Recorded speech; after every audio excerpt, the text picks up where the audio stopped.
mais nous allons voir d'abord les unes des journaux à l'étranger. Nous devons aider le continent africain. To live with us, the European dream. Good friend of Taiwan. Europe 1, bonjour. 7h moins le quart, la revue de presse internationale nous emmène d'abord en Espagne. Bonjour Nico Salvado. Bonjour. Correspondant d'Europe 1 en Espagne. Alors Nico, on va vous écouter attentivement car vous avez découvert une pratique à peine croyable ce matin dans les journaux espagnols. Racontez-nous. La presse espagnole s'indigne dans son ensemble de la nouvelle combine des hommes poursuivis pour violence conjugale. Ils changent de sexe. Le premier quotidien espagnol El País explique que plusieurs auteurs de violences machistes ont déjà changé de sexe auprès du registre civil pour tenter d'échapper à leur condamnation. Alors il est vrai que la nouvelle loi trans du gouvernement espagnol permet de modifier très simplement son genre auprès des autorités. Pas besoin de changement physique, il suffit de déclarer de ne pas se sentir en conformité avec son genre actuel. Le quotidien conservateur ABC évoque un phénomène et relate le cas de 2 policiers basques condamnés pour violence conjugale qui ont eu recours à cette procédure. Enfin, le quotidien 20 Minutos donne la parole aux avocats des victimes qui parlent, je cite, d'une arnaque et réclame d'urgence un changement législatif. Une préoccupation à présent qui revient à chaque rentrée scolaire. Il n'y a pas qu'en France qu'on manque de profs. On va le vérifier au Canada. Avec notre correspondant sur place, Alexandre Lepoutre, de quoi parle la presse canadienne ce matin ?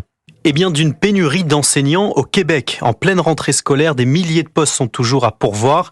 Vent de catastrophe à l'école, titre Le Devoir, qui cite plusieurs raisons à cette pénurie. D'abord, des départs à la retraite plus nombreux, des abandons de postes plus fréquents et, plus largement, un manque d'attractivité du métier. Pour Radio-Canada, c'est d'autant plus compliqué qu'il y a 20 000 élèves de plus à accueillir en cette rentrée. Le Montréal Gazette, lui, donne la parole à des parents inquiets pour leurs enfants, mais le ministre de l'Éducation l'assure, il y aura un enseignant dans chaque classe. Une course contre la montre se joue donc en ce moment. Des écoles de Montréal se tournent même vers des enseignants non qualifiés à qui on donne une formation express dans l'espoir de pallier cette pénurie. On part enfin au Liban. Avec vous Inès Gilles, vous êtes à Beyrouth pour Europe 1. Que disent les journaux chez vous ce matin ? Eh bien, on parle de l'énième blackout que traverse le Liban. La compagnie nationale électricité du Liban a annoncé une coupure totale de l'électricité publique dans le pays, y compris dans les installations critiques telles que l'aéroport, les ports, les pompes à eau et les prisons. C'est The New Arab qui en parle. Alors, le Liban est principalement fourni en fioul par l'Irak. Ce n'est pas la première pénurie car les retards de chargement du carburant sont récurrents. Mais cette fois, la situation est grave. Selon l'Orient le Jour, le blackout serait dû à des dysfonctionnements du mécanisme de paiement. Et oui, d'après le journal émirati The National, le Liban n'a pas payé le fioul fourni par l'Irak. L'État libanais est en faillite et il a une lourde dette de près de 1,7 milliard de dollars envers Bagdad. Face à cette nouvelle pénurie, l'Algérie a annoncé qu'elle allait commencer à approvisionner en fioul le Liban.